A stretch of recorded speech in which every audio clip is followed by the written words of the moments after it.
Hi, I'm Madhirakshi and you're watching me on Telereporter. Hi, I'm Apara Mehta and you are watching me on Telereporter. Hi, I'm Akshay Dogra and you're watching me on Telereporter.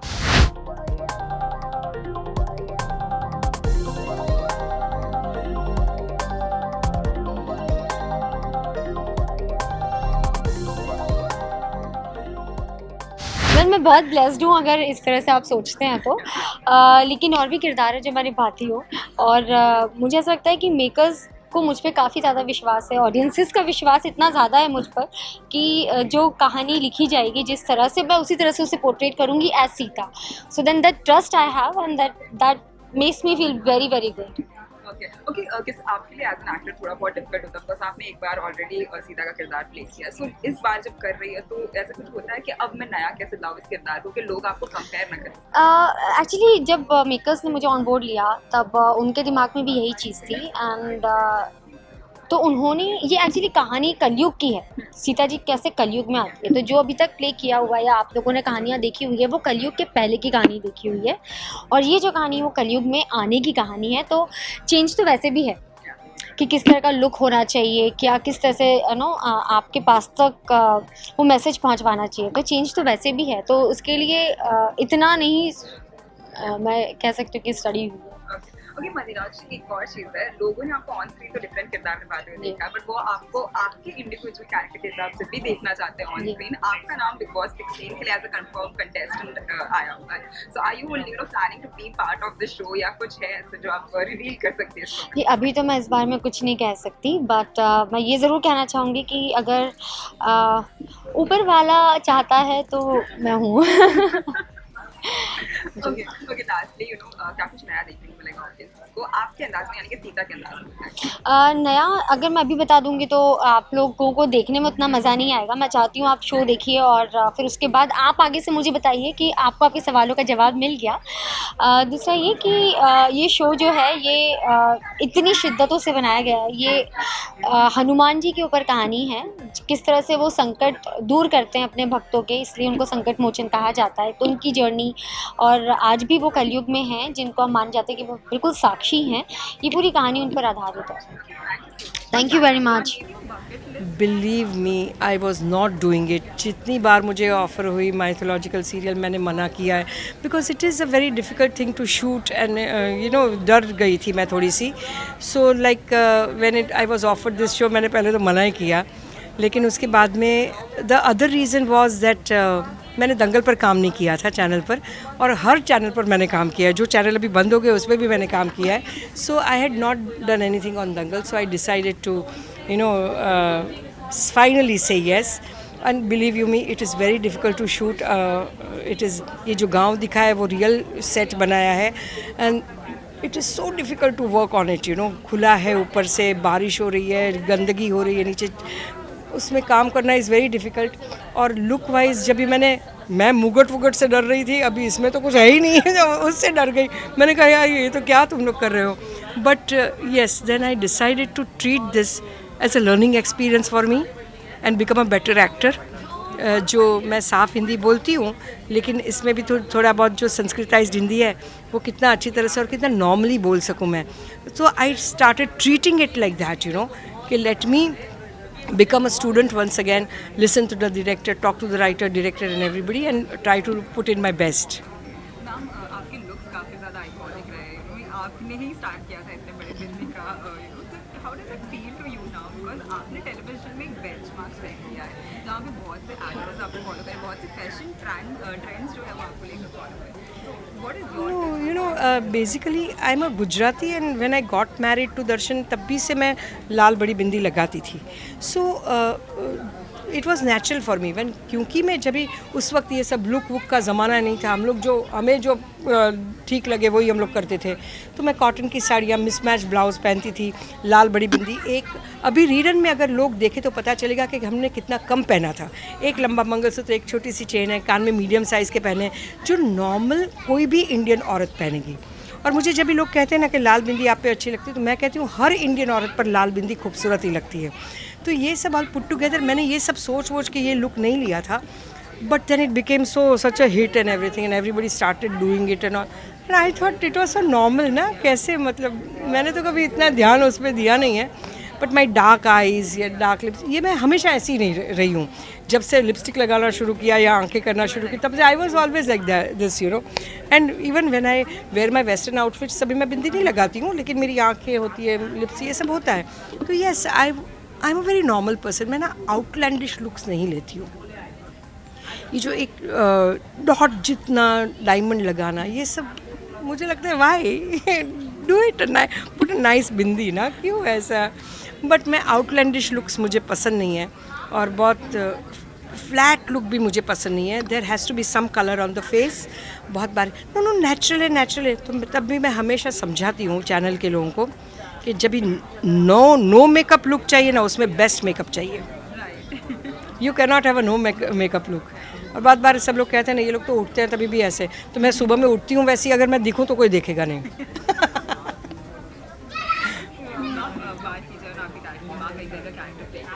कितना difficult रहा है, because definitely mythological characters के साथ में already एक responsibility आती है, because हमने बहुत बार उन कैरेक्टर्स को किसी को प्ले कर दिया देखा. आपके लिए डिफिकल्ट पार्ट रहा, और एडिंग टू दिस कोई रिस्पॉन्सिबिलिटी रही, बिकॉज बहुत से एक्टर्स ने माँ कई का रोल किया. नहीं, माँ काकी का मतलब ये जो स्टोरी है वो राम की जाने की बात की स्टोरी है. तो उसके बारे में हनुमान जी का क्या हुआ है बहुत कम लोगों को बहुत कम पता है. So may B the character my काकी has not been played by others. Hopefully मैं जो कलर्स फिल करूँगी, जो मुझे कहा गया है, जो समझाया गया है, उसमें जो मैं कलर्स फिल करूँगी, that will become like now may be the benchmark, because we do not know what happen to Hanuman ji after Ram's passing. So yes, let's see Hanuman ji का क्या हुआ, वो वहाँ से ही शुरू होगा कि हनुमान जी ने क्या क्या किया था, you know. Okay ma'am, how was the experience इतने साल बाद वापस कोलैबोरेट कर रहे हैं अमर सर के साथ? और अमर मिला, बहुत अच्छा लगा. हम लोग एक दूसरे को गले मिले. मुझे बोलते देखिए ना मैंने सब कैसा पहना, उसका सब कुछ मुझे लग गया यहाँ. और मैंने कहा देखना अमर, मेरा सब कुछ उतार दिया है, कुछ नहीं है. तो but you know it was like the in between time at just not past, you know. Amar मिलता है तभी भी ऐसा है, स्मृति मिलती है तभी भी ऐसा है, कोई भी रौनक मिलता है तभी भी ऐसा है, या कैमल कोमालिका जो मिलते हैं, we are like friends for life. इसमें कोई मतलब there is see when you have seen so much of success together, the bonding is very different. तकलीफ़ें भी साथ में उठाई है, 50 घंटे 40 घंटे काम करना, और सक्सेस भी साथ में देखा है. तो it is that bonding is very different. Okay ma'am, अगर if you know social media पर बहुत से ट्रेंड्स है, क्योंकि सास भी कभी बहुती को लेके बहुत सी एक्ट्रेसेस हैं जिन्होंने मीम्स बनाई है. हाल ही में अंकिता लोखंड ने she made the entry sequence. अरे कितने यार नॉर्मल लोग भी कितना बनाते हैं, नई बहू आएगी वो कितना. मैं कहती हूँ वो शूट करना हमारे लिए कितना डिफ़िकल्ट था, किसी को पता भी है यार. पहली बार ओरिजिनल फर्स्ट सॉन्ग में पहली बार स्टेडी कैम यूज़ हुआ था.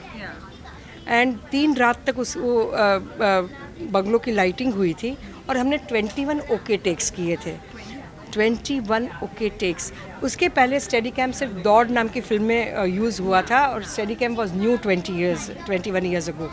एंड हमने उस पर काम किया. अभी तो हर कोई फ़ोन हाथ में है तो सब लोग सब करते हैं, ठीक है, इट्स ओके. हम आप चाहेंगे कि क्योंकि सासू की बहुती का रीमेक बने, एंड अकॉर्डिंग टू यू क्या लगता है कौन सा एक्टर हो सकते हैं जो आप देखना चाहेंगे? मैं बहुत बार अभी बोल चुकी हूँ, I should not be saying this, but नहीं रीरन में ठीक है. एक मैजिकल टाइम होता है हर शो का, डेस्टिनी होती है हर शो की. मुझे नहीं लगता है कि मतलब करेंगे तो एक नए सिरे से नए नाम से करो, एक कोई भी एक शो जो इस तरह का हो. लेकिन बात सविता तुलसी का जो 3 जनरेशन की बात थी वो बहुत ही it had a lovely story. Now we are looking back. मैंने उस वक्त तो हम लोगों के पास टाइम नहीं था, नहीं देखी. इस वक्त रीरन में थोड़ा बहुत जो देखने को मिला तभी पता चला कि it was flowing so well. हम request to play that character again अगर पार्ट होगा. Any time. Close is it to you? It's very very close to me. It gave me everything. हालांकि पारो जो एक महलो सपना का मेरा कैरेक्टर था, मेरे बहुत सारे कलीग्स, अजीत वाच्छानी जैसे मेरे इतने सीनियर कलीग भी कहते थे कि 1 से 10 नंबर तक अपरा है, उसके बाद में 11th नंबर से दूसरे लोग हैं. ऐसा बहुत हुआ है, लेकिन फिर भी Savita I think give me everything. So yes. New viewers को क्या कहना चाहेंगे इन फिल्मों में? व्यूअर्स को डेफिनेटली ये कहना चाहूँगी कि आप लोगों ने मुझे इतने सालों से देखा है, लेकिन ये किरदार में आपने मुझे नहीं देखा होगा, तो प्लीज़ दंगल पर हनुमान जी का ये शो ज़रूर देखिए। आपको बहुत पसंद आएगा, आपको हनुमान जी बहुत पसंद आएंगे। नई स्टोरी जानने को मिलेगी कि राम के जाने के बाद हनुमान जी के साथ क्या क्या हुआ, और मुझे भी एक नए किरदार में आप देखोगे। तो प्लीज़ आपका प्यार हमेशा जैसे आपने किया है वैसे हम मेरे शो पर मेरे पर बरसाते रहिए, and thank you so much. Yeah so of course I mean बहुत सारे शोज आ चुके हैं हनुमान जी के ऊपर भी, और बहुत सारे इनफैक्ट माइथोलॉजिकल कैरेक्टर्स पे, but I think the only thing जो makers, the channel and the producers and the writers, they've tried to do, I think, which was the logline, एक तो अनदेखी अनसुनी कहानियाँ हनुमान जी की, और उसको क्लब इन किया गया है। जो मेरा कैरेक्टर है, जो एक फिजिकल मैनिफेस्टेशन है ऑफ अ टाइम पीरियड, कलयुग जिसे हम कहते हैं, उसका फिजिकल मैनिफेस्टेशन है जो द्वापर युग में आने की कोशिश कर रहा है। So that is something new. I don't think किसी ने भी वो कहानी सुनी है। अब कितनी सच है कितनी नहीं है वो मेकर्स को पता है, but I think as a tech it's a very interesting take which they've taken, and you know that Hanuman ji सीधा एक युग से लड़ रहे हैं जो बहुत सारी नेगेटिविटी लाने की कोशिश कर रहा है इस संसार में। So I think it's going to be new, plus clubbing it with the अनदेखी कहानियाँ, it's going to be interesting, and I hope that it comes out well and people watch it and people like it. Okay, are you excited? Because first time होगा ना, आपको ऐसे किसी mythological character में देखा जाएगा, if I'm not wrong. तो क्या जब offer हुआ तो कहीं ना कहीं ऐसा लगा कि which thought होता है, हमारी viewers कैसे लेंगे आपके character को? Did you have that? So मैंने mythological show किया है, but it was a series. Yeah. It was a series and I played Lakshman in that, and my makeup and everything was very simple. So in that context, of course, मतलब I was a little apprehensive कि यार ये मुकुट वुकुट ये सारी चीज़ें, so that was feeling a little off for me. I've never done it, but I've said this before, but basically जो कलयुग जो एक टाइम पीरियड है उसकी फिजिकल मैनिफेस्टेशन लाना, so you don't have like कि अच्छा इसको परफॉर्म कैसे करेंगे, क्या होगा। टेलीविजन में लिमिटेशंस होती हैं, but there are things that you can always learn from everywhere. So that is why मैंने सोचा एक लीप ऑफ फेथ लेते हैं and do it. So far so good, so I am hoping that it goes well and people like what we are trying to do, that's all. Okay, अगर कोई खास बात पूछे आपके कैरेक्टर की, तो ऐसी कौन सी क्वालिटी है या चीज़ है जो आपके लिए बहुत ज़्यादा स्पेशल है अबाउट द कैरेक्टर? कलयुग में qualities okay, I think persistent है। या that's one thing I like from the confidence. कलयुग में कॉन्फिडेंस बहुत है, बहुत कॉन्फिडेंस है। maybe if we used it for good of people, we would have really thrived. I mean, Kalyug is thriving. I don't know, no comments, but but yeah, confidence would be one thing that Kalyug has. Okay, Yeah. are you the person who believes in Kalyug and the use that as well? So, do you believe in Kalyug? I mean, I definitely believe in time periods. We have had time periods. I mean, physically, we've had time periods, Metamorphic era, and a lot of ages we've had. So things do change over a time period. वो है, and there are things that we don't know. हमें नहीं पता. हम सिर्फ imagine कर सकते हैं कि भगवान हैं, हम इमेजिन कर सकते हैं कि there are powers in everything. There are things which are beyond our imagination and which are beyond our understanding, but that doesn't mean that they don't exist. So definitely something is out there, and which we can't comprehend as human beings. So yeah, I believe that. Actually, talking about your television career, आपने बहुत एक अच्छा time span लिया है इस industry में. So now as of viewers we see the shows there, what shows लोग हैं जो content wise they are not appealing to audience, Okay. and what comes span they are going on there as well. Right. What is your take on it? Is it the OTT platforms that have taken place and it is being affecting the television or the content on the TV is still weak for the audience? Unfortunately, I have been so occupied because I write also and I'm trying to produce also. So I don't get the time, and I don't have a TV at home. Like we just have one TV which only turns on for half an hour for my son. So we don't really watch TV as such. So nahi ho pata. So I really don't know what's going on in television. But of course, there's a shift that is happening in the country, I think across the world, but in the country itself, so there are places where OTT is being viewed more. There are places where television is being viewed more. So अभी वो change cataclysmic एक change हो रहा है जो हम gauge नहीं कर पा रहे हैं. So we don't know what's going on, what's working, what's not working. We are trying, everybody's trying hard, and बहुत लोगों का bread and butter है ये. So I really hope that we come to an understanding where we realize, okay, this is the kind of stories, these are the stories we can tell, we can experiment with, and we can entertain people. And no matter which platform it is, unfortunately films भी नहीं work कर रही हैं, OTT पे भी आ रही हैं चीज़ें, लोग consume कर रहे हैं, but like you never know which is working, which is not working. Okay, as you mentioned, like you write as well. So I would like to know that as a writer, what do you offer audience? Like, what do you want to serve them for, in the name of entertainment? Okay. So, good question. So I believe in the principles of Buddhism, and there's one thing that every story must have is it must have soul, and it must go somewhere. You can tell any story you want to. One basic thing is that all the stories in this world have been told. So I always try, like whenever I'm writing something, that at least मेरा perspective, मेरा जिस नज़रिए से मैं देखता हूँ, and that is what a writer is. The writer can only write from his or her perspective. So their perspective, and I try to do that. I try to follow certain principles of storytelling so that it entertains people, and you don't need to teach people, but sometimes when you're listening to a story, you can grasp a lot of things. So hopefully, I mean, I try to do that. You don't always succeed, but you keep trying, that's all.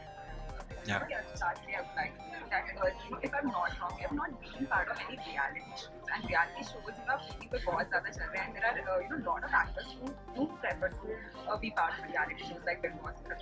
So why not, like when you would be able to see you, why you are not choosing such platforms? I'm not being chosen. ऐसा नहीं है कि मैं choose नहीं कर रहा हूँ. Honestly, I don't think I'm big enough, or I'm big enough and I have failed in life, and I've had like complications in my life. So one thing, and secondly, I don't think reality shows are for me. I am more of a storyteller. I would prefer to make my own stories, write my own stories, and do that. I don't think I would do reality. I mean, never say never. Maybe something good comes and something very interesting comes along. Maybe I'll do it, but definitely not like being shut in a house. Yeah. That's not for me. Yeah. You do have a great quality last year, like if you in your writing ways, just like अगर उस तरह से आप explain कर सकते हो as a writer के show के बारे में क्या है, तो थोड़े से ही words में किस तरह से sum up करोगे? About Jai Hanuman. I'm on board as an actor. My writing mind is shut, but it's I'd say कि जय हनुमान एक genuine attempt है लोगों को कुछ नई कहानियाँ सुनाने का हनुमान जी के बारे में. So I can only hope that with whatever heart and love that everybody is put into this, that people same way use their heart and the love and give it to the show.